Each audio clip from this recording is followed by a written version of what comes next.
Hi, my name's Donald Whittlemeyer, and I'm going to talk to you today about Zoroastrianism. Let's get started, kids. First off, I have a PhD in something that you've probably never heard of before, or your parents. Let's start talking about Zoroastrianism.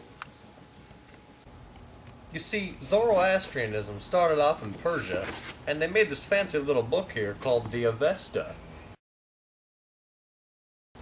This book has lots of little hymns and other little songs in here that they practice, and lots of other traditions and customs.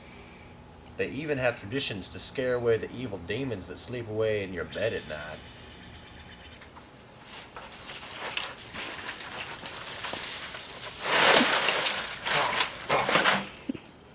You see, the people of Zoroastrianism belief, what they believed in was that there was an afterlife. And in this afterlife, it was based off of how you did in the previous life.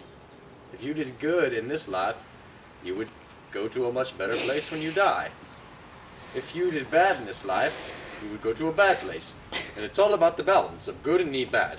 If you do much better and you do worse, then you go to the good place. They also had an intermediate stage which people would go to.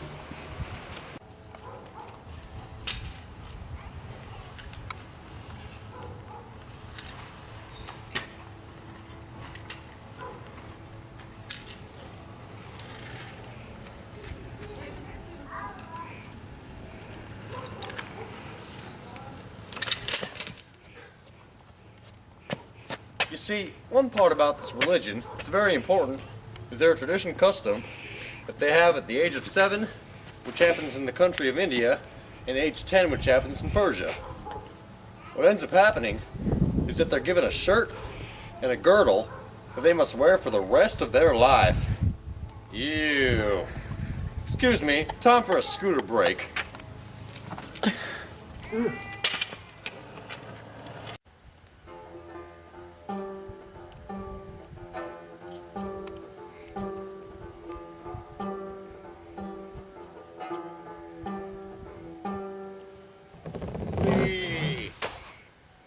Let's talk about the chief traditions of the Persian people. They would have this tradition called the yasna, in which they would have a sacred fire. And around this fire they would eat bread and animal meat, and even sometimes the animal fat. The thing you gotta realize is that the fire must be fed 5 times a day, every day. That sounds just like me and my diet. You see, the Persian people really like their customs and traditions. What they do is they'd have these large festivals, and 6 very large ones every year. They would celebrate the dead people along with their deities. Ring ring. Oh, I got a business meeting to get to. See you around.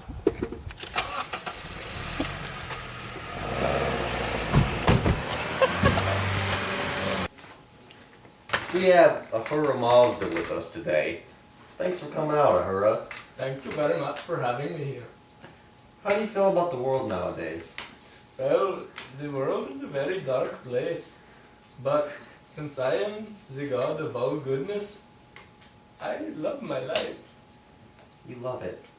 I love the world. The I love world is it. good.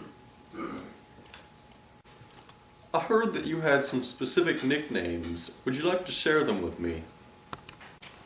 Well, I don't know what people call me. Let me check.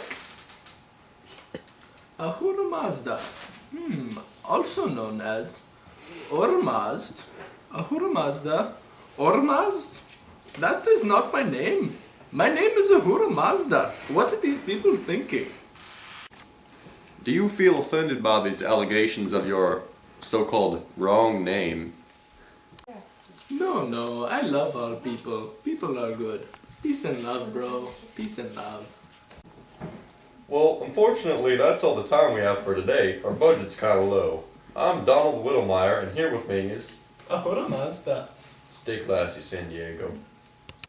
Zoroaster, also known as Zarathustra, was the founder of Zoroastrianism. Though he was a native speaker of the Old Avestan and lived in the eastern part of the Iranian plateau, his birthplace is uncertain. He is credited with the authorship of the Yasna Haptangadi as well as the Gathas, hymns which are the liturgical core of Zoroastrian faith. Most of his life is known through the Zoroastrian texts.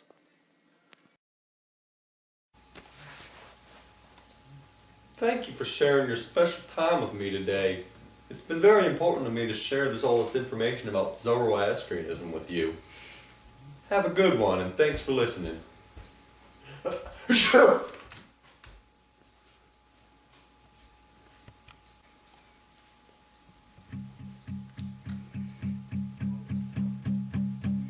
There's a fire starting in my heart, reaching a fever pitch, and it's bringing me out the dark.